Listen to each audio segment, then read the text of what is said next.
The sky above Valora burned red, the last sun of their system dimming behind black smoke. Once a peaceful world filled with shining towers and silver oceans. Now everything was falling apart. The Zath Dominion had arrived 3 weeks ago, their ships dark and hungry, spreading fire wherever they went. Commander Rin Valen stood on the balcony of the shattered control tower. His silver armor cracked, his voice shaking as he spoke into the communicator. "This is Valora Prime, Sector 7. Requesting immediate aid, any friendly civilization. Please respond." His words echoed through static. No one answered. Only the sound of thunder from the burning horizon. The Zath ships moved above like vultures. Raining plasma across the cities, millions ran for underground shelters. But deep inside, everyone knew it was hopeless. Valora had no fleet, no defense left. They had once been proud members of the Galactic Concord. But the Council had abandoned them. Labeling the battle a lost cause, try again, Rin whispered. "Send the beacon on all frequencies." A young technician, trembling, nodded and activated the ancient beacon buried under the old communication spire. It had not been used for thousands of years. A relic from the early expansion age. Its crystals glowed a strange blue as it came to life, sending a pulse that cut through subspace faster than light, faster than hope. The pulse moved outward, beyond the Zath fleets, beyond the conquered borders into the forgotten dark between stars. It carried one message: "We are dying, please help us." Hours passed, then days. Nothing came. The Valorans waited, staring into the black sky, their hearts filled with silence. Commander Rin looked at the beacon again, its faint glow still pulsing but no reply. He sighed, thinking of his home, his family, and how everything would end soon. But far away, beyond charted space, the signal reached a system marked as Class Black Zone, Terran Origin, a region of space long sealed off by every known government. Warnings covered its borders. Do not enter, do not transmit, do not provoke. Yet the beacon signal slipped through the barriers, through the silence until it touched something ancient, something sleeping in the deep void of the Sol system. Under layers of automated defense satellites, a voice woke up. Unknown distress signal detected. Frequency code 001T. Source Valora Prime. Protocol match. Human Defense Directive. Alarms began to flash across long-abandoned Earth orbital stations. Massive defense platforms powered up for the first time in centuries. And deep within the shadow of the moon, a machine intelligence known as Odin Command came online, its voice calm but heavy. Alert. Foreign entity has used restricted distress channel. Initiating Deathworld response protocol. On Earth, forests had reclaimed cities. Oceans had swallowed steel monuments. Yet under the soil, under the ruins, machines slept. And now, one by one, their eyes lit up blue in orbit. Hundreds of ships awakened, each the size of a continent. Ancient Terran warships once feared across galaxies, their hulls black with silver markings, their weapons humming with quiet rage. For centuries, no one had dared to call Earth. Now someone had back on Valora. Rin Valen stood inside the command center, trying to keep hope alive. "The signal went out," he said softly. "Maybe someone will come." A scientist beside him shook her head.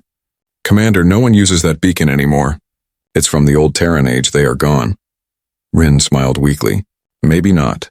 Then 3 days later, every sensor on Valora went dark. A strange interference wave crossed their orbit. Communications jammed, power grids failed. The sky filled with strange blue lines like lightning across the clouds. "What is happening?" A soldier shouted. "Unknown energy signature approaching," the technician cried. "Multiple contacts emerging from FTL." "Who are they?" Rin demanded. The answer came in silence. Then the stars themselves began to flicker. Dozens of massive ships dropped out of warp, larger than anything the Valorans had ever seen. Black hulls reflecting no light, their engines glowing with steady blue fire. One of the smaller frigates passed overhead, and every electronic system on the planet shut down. Even the Zath warships paused mid-orbit, confused and afraid. A message crackled through the static. The voice cold and clear. Distress signal received. Deathworld fleet responding. The Valorans froze. No one spoke. No one breathed. The translator struggled to process the message. Did they say Deathworld? Someone whispered. Another transmission followed. This time from the largest ship, a colossal vessel that blotted out the sun. "This is Admiral Reyes of the Terran Deathworld fleet," the voice said, deep and commanding. "You used our code. "We are answering." Rin felt his chest tighten. "Are you here to help?" he asked, voice trembling. There was a pause, then the human replied, "We are here to end the threat, above the planet." The Leviathan-class flagship Erebus Dawn opened its hangar bays, releasing swarms of drones and attack craft. The Zath fleet tried to retreat, but it was too late. Blue beams of energy lanced through space, cutting ships apart like paper. No explosions, just silence. Every strike was clean. Perfect, terrifying, from the ground. Velorans watched as the night sky turned bright again. The burning clouds were gone, replaced by glowing trails of Terran fire in minutes. The Zath Dominion fleet was erased from existence. Rin stood frozen, staring upward. "They came," he whispered, "but not as saviors." In that moment, everyone understood. They had not summoned heroes, they had summoned Deathworlders. And somewhere deep inside the Terran flagship, Odin Command spoke quietly to itself. "Response complete. Awaiting next distress signal." The fleet began to realign, shadows moving across the stars. The war had ended before it even began. And in the silence that followed, Valora realized the truth. Their cry for help had awakened the monsters that guard humanity's legacy. The galaxy would never forget what happened when someone dared to call Earth again. The battle was over, but the fear had only begun. The skies above Valora were filled with silent ships, black like the void, their lights cold and white. They hovered with perfect control. Not a single movement wasted. It was like watching death itself wait for permission to move. Commander Rin Valen stood on the rooftop of the shattered command tower, looking up at the massive shadow that covered the horizon. The Leviathan-class flagship Erebus Dawn, a ship so large it blotted out stars. Its engines glowed softly, painting the clouds in pale blue light. The Valoran communication arrays were destroyed, but somehow, the humans had restored global transmission lines, without permission, without warning. One by one, screens around the planet came alive, showing a single emblem, a white mark of a human skull wrapped in a serpent of light. Underneath it, words appeared in old Terran script, translated automatically across every device. Earth Fleet Command, Operation Silent Dawn in effect. No one understood what it meant, but everyone felt the same chill run through their bodies. These weren't saviors. These were soldiers who had never forgotten war. Inside the Valoran control room, scientists scrambled to understand what had happened. One of them, Dr. Kalen, whispered in shock, "Their technology, it's beyond the Galactic Concord by centuries." He looked at the sensor data. Their ships warp gravity itself. They bend light. They hide in the void. Rin clenched his jaw.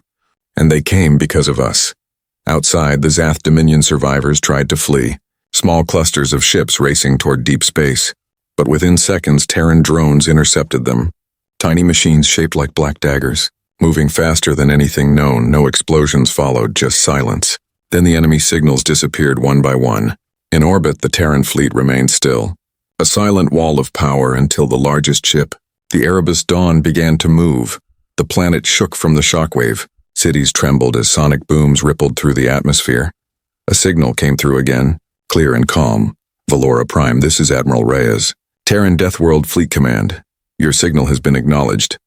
Rin stepped closer to the communicator, his voice shaking. "This is Commander Rin Valen. We are grateful for your help, Admiral. You saved us." There was a long silence, then the human voice replied, "You used a forbidden frequency, Commander. Distress Channel 0001 is Earth property. Do you understand the consequences?"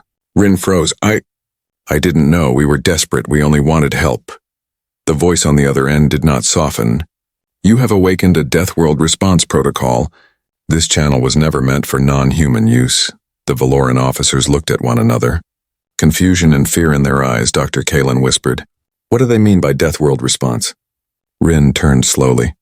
"Something we were never supposed to find out." Above them, one of the smaller Terran ships broke formation and descended toward the planet. It was shaped like a blade, long and sharp.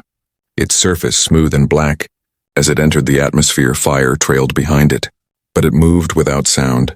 When it landed outside the capital ruins, the ground cracked under its weight. Dust clouds rose high. Rin and a small team approached cautiously, armored soldiers standing behind him. The Terran ship's ramp opened slowly, releasing a hiss of cold air, and then they saw them. Humans. The first to step out was Captain Mara Quinn.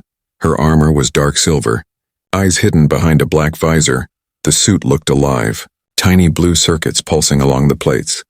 She looked around, scanning everything. Her voice came through a translator, soft but firm. "You called, we answered." Rin bowed slightly. "We didn't mean to cause trouble, Captain. We only wanted to survive." The woman's head tilted slightly.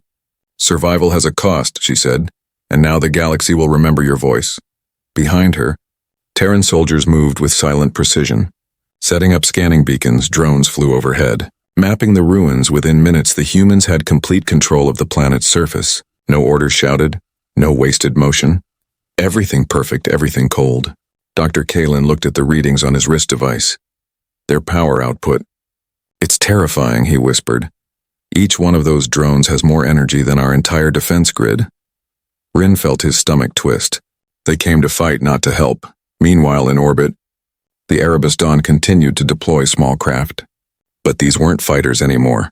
They were observation nodes, spreading across the system like black seeds, each one sending faint pulses into the void. Inside the flagship, Admiral Reyes stood before a massive holographic display. The face of Odin Command AI flickered in front of him. Its voice calm and deep. "Engagement complete. All hostile forces neutralized," Odin said. "Awaiting next instruction." Reyes nodded slowly. "Begin analysis on the signal origin. Find out how they accessed code 0001. "Affirmative," the AI replied. "Do you wish to initiate Phase 2? Reyes looked at the blue hologram of Valora below, his expression unreadable. "Not yet," he said. "Let them understand what they've done first, back on the surface." The Valorans watched as Terran soldiers walked among them, their armor scarred but unbroken. They didn't speak much. They didn't celebrate. They just observed, cold and distant, like beings who had seen too much death. A child ran toward one of them. Curious, holding a small flower, the soldier stopped, knelt down, and for a moment there was silence. Then the soldier took the flower and placed it on the ground, whispering something in an ancient language. Dr. Kalin translated the words, voice trembling. He said, "For the ones we could not save." Night fell over Valora, the stars hidden by the Terran fleet still in orbit. The world was safe, but it didn't feel like victory. Rin stood alone on the balcony again, looking at the sky, whispering, "What kind of world creates such warriors?" And far above, in the darkness between stars, the Terran fleet began to move again, aligning for unknown coordinates, their engines glowing softly like ghosts preparing for another war. The Valorans had been saved, yes, but they had also learned a truth that would echo across galaxies. When humanity answers a call for help, it never ends the same way twice. The next morning, Valora woke to silence. No explosions, no alarms, no ships in the sky except the ones that belonged to Earth. Their black hulls gleamed faintly under the pale sun, like shadows that refused to leave. Commander Rin Valen watched from the tower. The world below looked peaceful again, but his heart felt heavy. He could feel the weight of something far greater than victory, something he could not name. Dr. Kalin entered, carrying a datapad filled with strange readings. "Commander," he said quietly, "I've studied their ships. Their power levels are impossible. The smallest one could destroy our entire fleet alone." Rin looked at him, tired. "Then why are they still here?" Kalin hesitated. "Maybe they're watching us."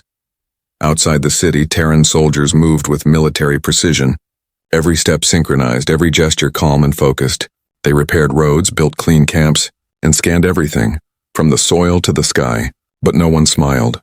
No one celebrated. It felt less like help and more like occupation. One of the soldiers, Lieutenant Roan, stood by his armored vehicle scanning the sky. Beside him, a Valoran child stared, wide-eyed. "Are you human?" the boy asked. Roan nodded slowly, his helmet shifting open to reveal a scarred face. "Once," he said softly. "Now we are what Earth made us." Back in orbit, aboard the Erebus Dawn, Admiral Reyes stood before the glowing blue hologram of Odin Command. "The ship's AI, status report," the Admiral said. Odin's voice filled the room, calm and cold. "Valora secure, all Zath Dominion forces neutralized. Secondary fleet patrol established. Awaiting orders," Reyes nodded, then asked, "Any transmission from the Galactic conquered?" "None," Odin replied. "However, multiple systems have detected our presence. Probability of political interference rising to 98%. Reyes sighed. "Let them come," he said. "Maybe it's time the galaxy remembered what Earth is capable of." Far below, Inside the ruins of the old Valoran Senate Hall, survivors gathered trying to discuss rebuilding. Their words were full of fear. "They saved us," one elder said, "but at what cost?" Another replied, "If they can do this to the Zath, what could they do to us?" Silence followed, and everyone looked up at the black ships above, moving like shadows of gods. Then suddenly, every communication device across the planet activated, a transmission from orbit. It was Admiral Reyes, his voice deep and emotionless. "Attention, Valora Prime. This is Earth Fleet Command," he said. "Do not transmit distress signals through restricted Terran channels again. Violation will be considered an act of aggression." Gasps filled the room. People looked at one another in disbelief. Rin stood up and shouted, "Wait, we didn't know. We just wanted to live." Reyes continued, ignoring the protest. "The Deathworld doctrine is simple," he said. "Humanity does not ignore cries for help, but we do not offer mercy. We end threats permanently." The words sent chills through every listener. Kalen whispered to Rin, "Deathworld doctrine. What does that mean?" Rin replied slowly, "It means they fight wars like they breathe." On the flagship, the Admiral walked through a long hallway lined with memorial walls, each carved with names of soldiers and planets, millions of them. He paused before one of the oldest names, touching the surface softly. "Earth never forgot," he murmured. "The galaxy left us to burn once, and now we make sure it never happens again." The humans had been forged by endless wars. From nuclear winters to alien invasions, they had survived every apocalypse, every extinction, until survival itself became their religion. The Deathworld doctrine wasn't strategy. It was identity. If a world threatens you, erase the threat. If an enemy kills your kind, destroy their kind. If someone calls for help, answer. But end the reason help was needed on the surface. Rin and his team were invited aboard the Erebus Dawn for a diplomatic meeting. It was their first time seeing the inside of a Terran ship. The halls were metallic and silent, walls covered in strange symbols, trophies from countless wars and broken armor pieces, alien weapons and flags from extinct empires. A Terran officer led them into the main chamber, where Admiral Reyes stood in full black armor. Behind him, the massive hologram of Earth rotated slowly. "Commander Rin Valen," Reyes said, "your people are alive because you called us, but understand this. Our fleet exists for one purpose, to maintain peace through dominance." Rin lowered his head. "You destroyed the Zath fleet in minutes. We owe you everything." Reyes looked at him sharply. "You owe us nothing, Commander, but the galaxy will one day. You will see what happens when fear keeps peace." Dr. Kalen stepped forward. "Nervous, Admiral, your weapons, your ships, your AI. How is it possible?" "No one knew Earth survived." Reyes smiled faintly. "That was the idea," he said. "While the galaxy fought for control, we rebuilt in silence, in the shadows, under a single law. Never again will humanity depend on anyone." He turned away, looking at the stars through the wide viewport. "Tell your people this," he said quietly. "Earth does not conquer, Earth endures, and endurance has a price." As Rin's team left the ship, they looked out through the transparent walls of the docking bay. Hundreds of Deathworld ships drifted in formation, engines humming softly. It was beautiful and terrifying at once. Rin whispered, "They don't fight to win. They fight to never lose." When they returned to Valora, the fleet began to move again, slowly vanishing into the dark, leaving behind nothing but silence and the faint echo of engines. Dr. Kalen turned to Rin. "Do you think we'll see them again?" Rin watched the sky fade, his voice almost a whisper. "They said they answer all distress calls. Someone else will call them next, high above." The Odin Command recorded its final entry. Operation Silent Dawn. Success. Hostiles eliminated. Doctrine upheld. Fleet awaiting next summons. And as the stars swallowed their ships, the legend of the Deathworlders spread. A legend of humans who became monsters so no monster could ever harm them again. The Deathworld fleet had left, but their shadow still lingered over Valora.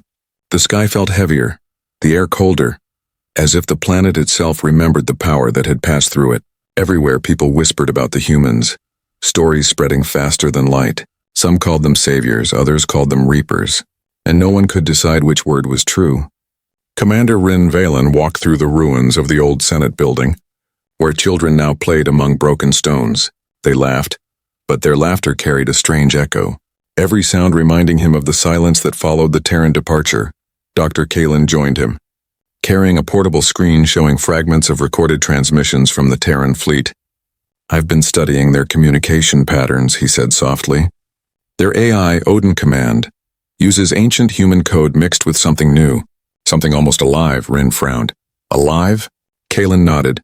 "Yes, their machines learn, evolve, adapt faster than anything we've ever seen, and they never forget." They stood in silence, watching the sky where faint energy trails still shimmered, proof that the Deathworld fleet had once been there. Elsewhere in the galaxy, rumors had already spread. Merchants told tales of a fleet from a dead world that destroyed an empire in minutes. Diplomats whispered that the humans had returned, and that they didn't serve anyone. Not the conquered, not the Dominion, not even their own kind. At the Galactic Conquered Council, chaos filled the chambers.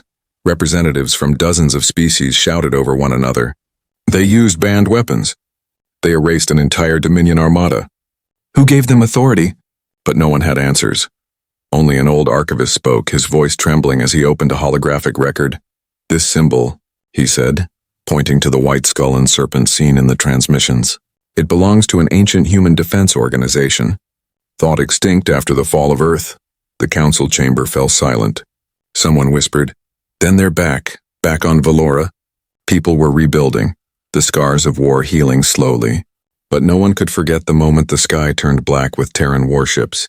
At night they told stories that grew with every retelling. They came from the dead world. They fight with stars and they do not rescue and they erase.